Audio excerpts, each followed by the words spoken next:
Okay. You are stupid. Your grades are worse than mine because you play sports after school.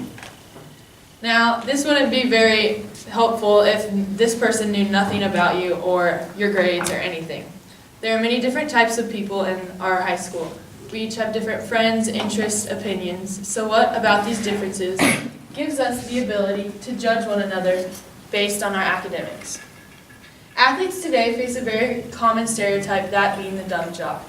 And I can only imagine this based on movies, TV shows that portray athletes in such a harmful way. Such as One Tree Hill, Nathan Scott, who has to find a tutor to get his grades up and ends up falling in love with her. Or Finn from Glee, who is gullible enough to believe he got his girlfriend pregnant by just being in the hot tub with her. Or Channing Tatum from She's a Man, who's not even smart enough to realize that his own roommate is a girl. We will interact with some kind of athlete over the course of our high school, college, or just our life. And so it's important to make sure to gain these relationships in the proper way and to not ruin it over a silly implied idea. So today, I will talk about the 3 characteristics on why the student body should remove academic stereotypes on athletes based on the general harm on a student athlete, the pressure it causes them, and the solution of first impressions and awareness. So at first, we'll start with the general harm on athletes. Getting deep into the stereotype would be to focus on the numbers itself. Many dumb jocks aren't quite that dumb. A study at the University of Denver was done, and they had a group of 7 athletes, 7 club athletes, and 7 non-athletes.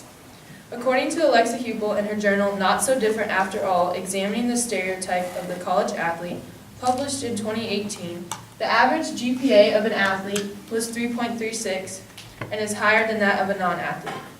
Hupel and other researchers conducted results from the sample group that showed college athletes have an average of 3.36, club athletes have an average of 3.62, and non-athletes have an average 3.34. Simple facts are hard to agree with. Now, this is only situational, and it's a group of 7 people. So obviously, not all non-athletes are going to have a 3.34. Not all athletes are going to have a 3.36.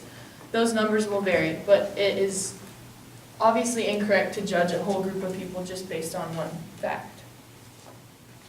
Now that we have talked about the general harm, we can talk about the pressure that is caused based on this academic stereotype. A student's health is very important and can affect various stereotypes that affect their everyday habits and activities that they do just based on grades and such. Student athletes' grades are being affected every single day.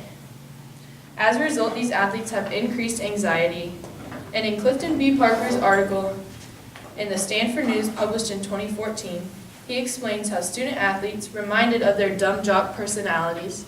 So for instance, before this test, he would ask them how hard it is to balance school and sports and say, well, no wonder your grades are not as good as this other person's because you are balancing so much. So these students were reminded of their dumb jock personalities, and they scored 12% lower on the GRE test than what they would have scored on it before.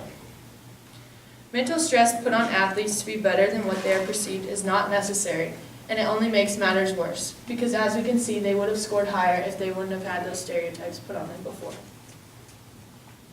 Another example would be a student-teacher relationship. We all see it, that teacher and the athlete, or the teacher and the student that don't get along, they always fight about behavioral issues, grades, and it just simply doesn't work, and it's very important. So when students feel like they can't count on a teacher to be treated fairly or treated respectfully, then that's a problem. Each different sport is affected, not just the big football, basketball players. According to Brian Hendrickson and his NCAA Champion magazine publication, his article Stung by a Stereotype in 2017, Division I baseball reported having 30% of athletes believe the professors assumed they were not good students because they were athletes. This number is followed by Division II football with 26% and Division III basketball with 22%. With these numbers, we can see how the interactions daily of teachers and students can harm an athlete's a student athlete, more importantly, their grades and how they are perceived in the classroom. Giving a stereotype, again, not only puts pressure on an athlete, but puts pressure on an athlete that wasn't deserved. After hearing about how the stereotype puts pressure on athletes, we can talk about certain solutions. Parker, again, in the Stanford News, describes how awareness can help dramatically. So, awareness would be like if you bring the athletes into school early, before the school year starts, meeting with their professors, first to get that first-time impression better handled than first when they walk into the classroom, maybe with their letter jacket on, and they get that dumb jock personality before the whole school year starts.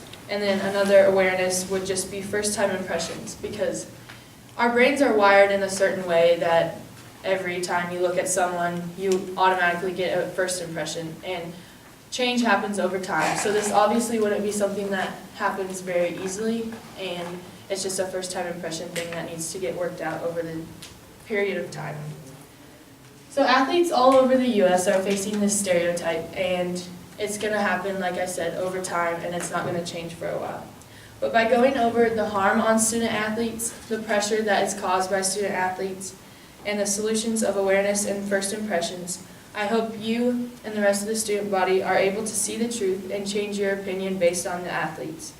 Because as I said before, we will all interact with some kind of athlete in our life, whether it's college, high school, or even just later on in life, and you don't want to ruin those relationships over a silly implied idea.